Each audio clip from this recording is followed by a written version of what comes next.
noticias procedentes de España aceleran en Cuba los planes de los independentistas. Y el 10 de octubre, 2 días después de la formación del gobierno del general Serrano, estalla en Yara, en la zona oriental de la isla, una sublevación. La encabeza Manuel Céspedes, quien promete a sus partidarios la independencia y la abolición de la esclavitud. De las colonias que aún conserva España, Cuba, Puerto Rico y Filipinas, Cuba es la más próspera y la mejor situada estratégicamente. Dedicada al cultivo del café, tabaco y sobre todo azúcar, es un importante mercado para las exportaciones de la península. En la isla vive 1,5 millones de personas. De ellas, el 40% son de raza negra, mayoritariamente esclavos, que trabajan en los ingenios azucareros que hacen de la isla la mayor productora de azúcar del mundo.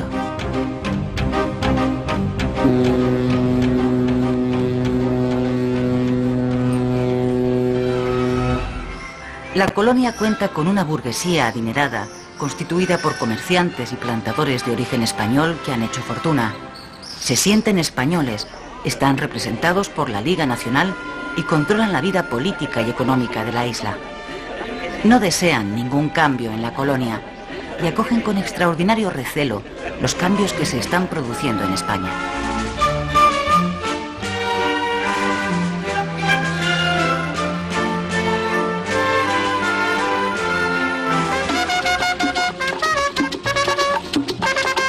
La clase media se nutre mayoritariamente de criollos, es decir, hijos de españoles nacidos en Cuba. Son profesionales liberales y pequeños terratenientes con posiciones reformistas. Aspiran a liberalizar la economía de la isla para poder comerciar libremente con Estados Unidos. En el orden político desean una amplia autonomía respecto de España. Unos pocos de ellos sueñan directamente con la independencia de Cuba.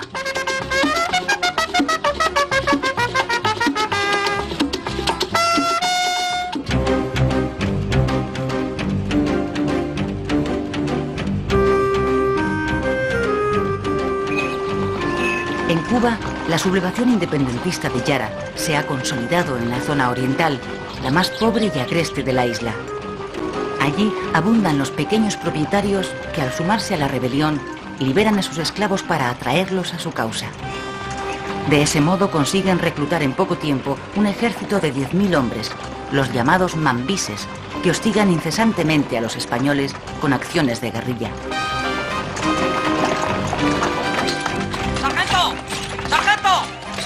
¡Los mambises están llegando! ¡Corneta, toca llamar al general!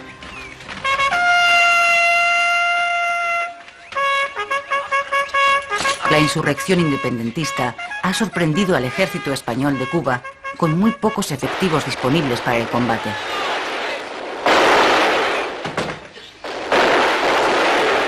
Solo 8.000 soldados de los 27.000 que hay en la isla están en buenas condiciones de salud. Los demás están fuera de servicio, víctimas de distintas enfermedades tropicales.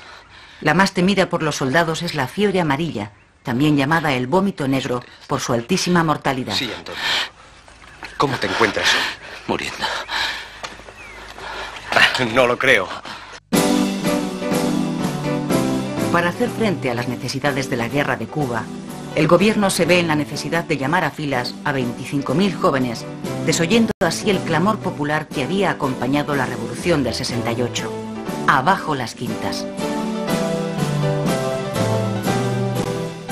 Se llama reclutamiento de quintas al sorteo que se realiza para elegir entre los mozos útiles una quinta parte de ellos.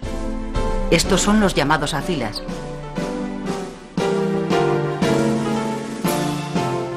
El sistema tiene una perversa particularidad. Los hijos de familias adineradas tienen la posibilidad de eludir el servicio militar mediante el pago al Estado de una elevada cantidad de dinero.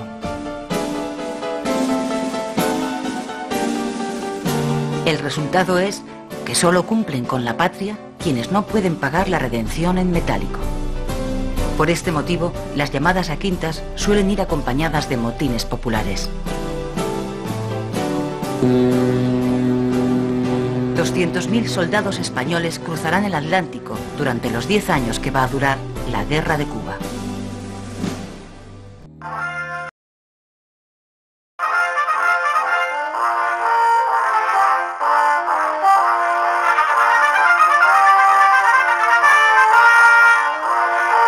¡Extra!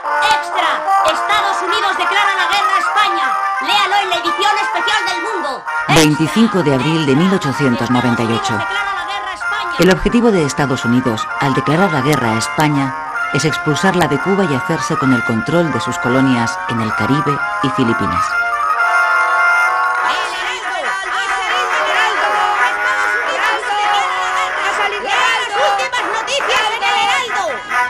La noticia no sorprende demasiado en España, porque en cierta medida era esperada. Unos días antes, el gobierno de Estados Unidos había dejado clara su posición. Habría guerra si España no le vendía Cuba. El precio que ofreció por la isla fue de 300 millones de dólares. El gobierno español, aún siendo consciente de la desigualdad de fuerzas y habiendo hecho hasta entonces lo posible por evitar la guerra, declinó la oferta. En la calle, la reacción mayoritaria ante la inminencia de la guerra es eufórica y patriotera. Casi todos dan por hecha la victoria contra los yanquis. Los periódicos se llenan de dibujos satíricos donde los estadounidenses aparecen como cerdos bien cebados o habitantes de un país de tenderos y comerciantes de poca monta. El delirio colectivo se instala en el país.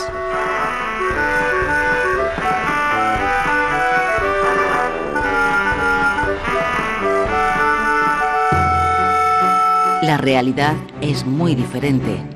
Estados Unidos, como potencia emergente que es, lleva varios años renovando su flota y construyendo acorazados como este, el Olympia, que todavía hoy se conserva atracado en Filadelfia. El gobierno se dispone a llevar a la práctica la doctrina que el presidente Monroe puso en marcha a comienzos de siglo: América para los americanos.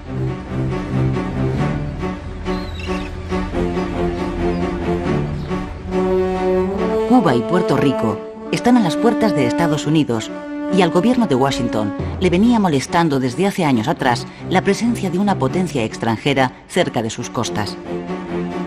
Sus intereses se vieron favorecidos a partir de 1895 con el estallido de una nueva sublevación nacionalista en Cuba.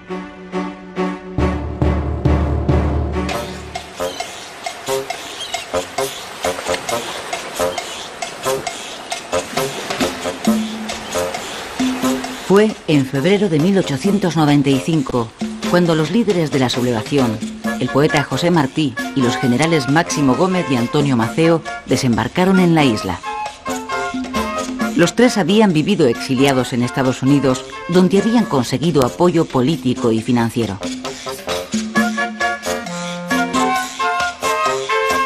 José Martí, hijo de padres españoles, nacido en Cuba, es el fundador del Partido Revolucionario Cubano, que será el motor de esta nueva guerra por la independencia de Cuba.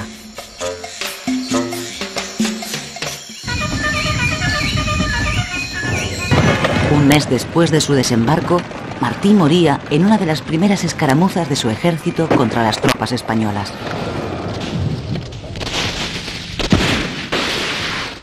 ¡Candela, coño! ¡Candela!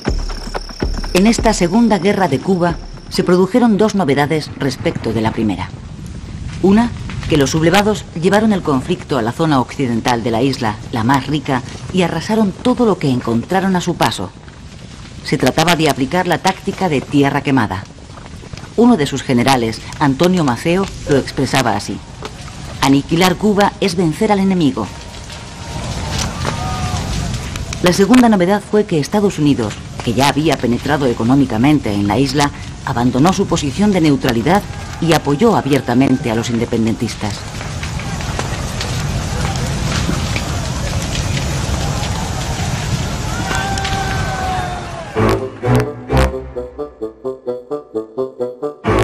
El estallido de la guerra en Cuba produjo efectos inmediatos en la política española.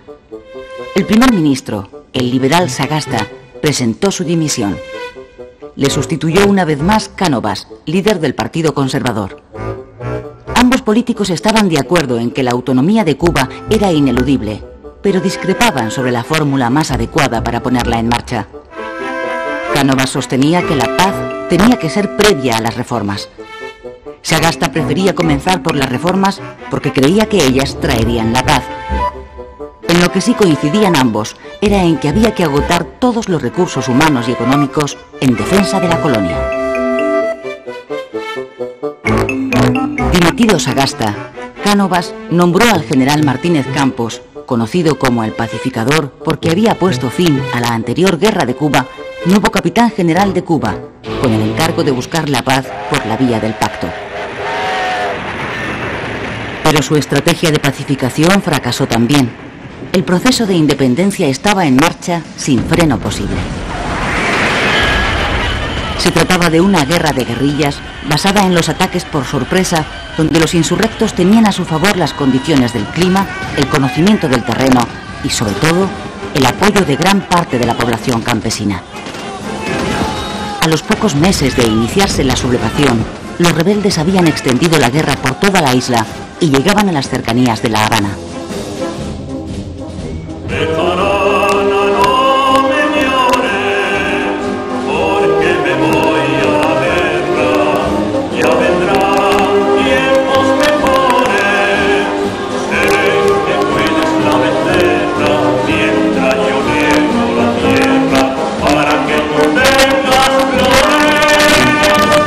Miles de soldados españoles fueron enviados a Cuba.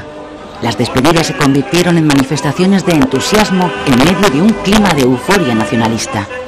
Hasta 200.000 reclutas llegarían a salir de los puertos españoles con destino a la isla. Todos ellos tenían en común su origen humilde. A la guerra solo iban los pobres, los que no podían pagar los 9 euros, 1.500 pesetas de entonces, que costaba librarse del servicio militar. 50.000 de ellos morirían en Cuba.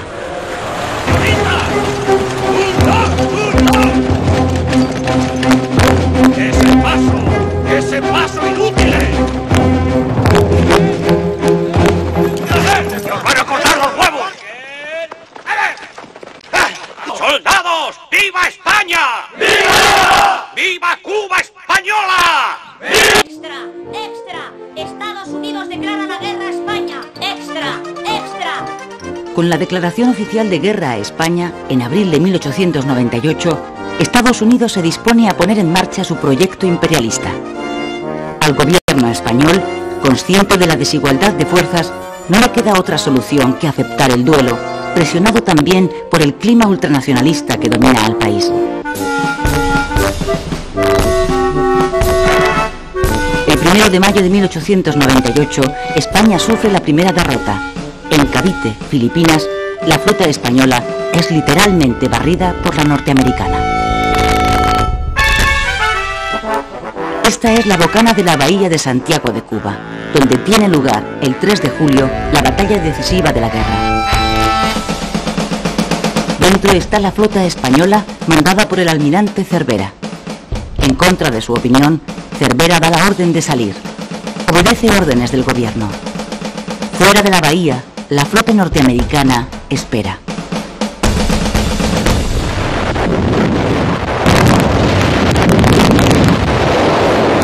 Tras 4 horas de combate, la escuadra española sufre una derrota aplastante. Sus 7 barcos son hundidos o apresados. Mueren 350 marineros españoles, norteamericanos 1.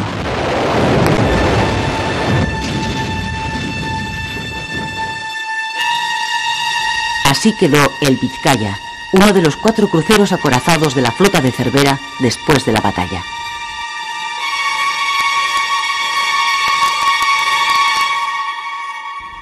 Tras la derrota, el desastre se precipita. 3 meses más tarde, en octubre de 1898, España firma en París el Tratado de Paz por el que reconoce la independencia de Cuba y además cede a los Estados Unidos, Filipinas y Puerto Rico. Es el fin del Imperio español y el comienzo del Imperio americano.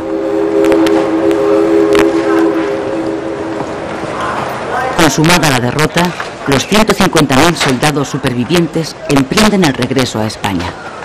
son héroes anónimos de la primera guerra relámpago de la historia.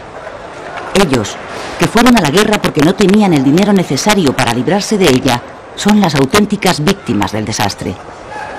Esta injusticia es el germen de un creciente sentimiento antimilitarista en la sociedad española.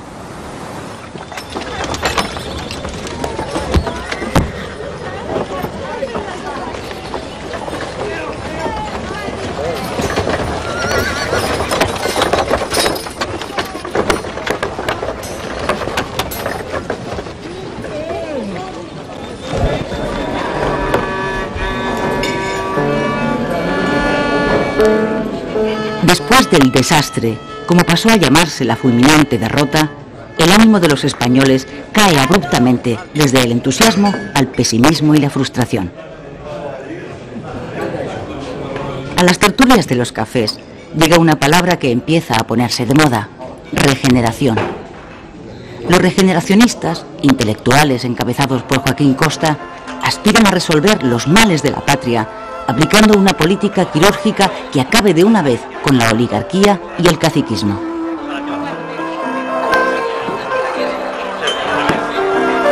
Sin embargo, y a pesar de los cambios que se están operando en la sociedad, la actividad política no cambia. Aparentemente, el desastre no pasa factura. La alternancia en el poder continúa. Los liberales dejan paso a los conservadores.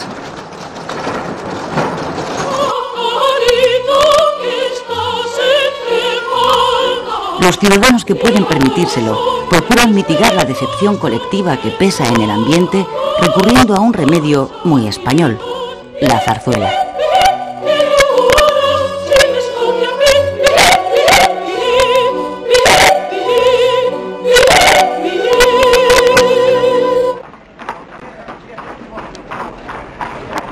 En ese tiempo aparece en la escena pública nacional un puñado de intelectuales que más adelante serán conocidos como la generación del 98, que comparten un sentimiento: el dolor de España.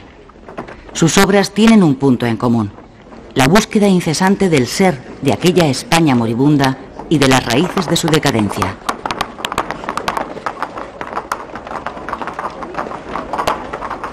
A la generación del 98 pertenecen escritores y pensadores de la talla de Unamuno, Baroja, Maeztu, Machado, Valle Inclán o Azorín. Con esta generación comienza en la cultura española una nueva etapa de esplendor llamada la Edad de Plata, en la que conviven 3 generaciones y que se prolongará hasta la Guerra Civil. Casi $500.000 he sacado por la venta del negocio. Aquí están los libros y la liquidación.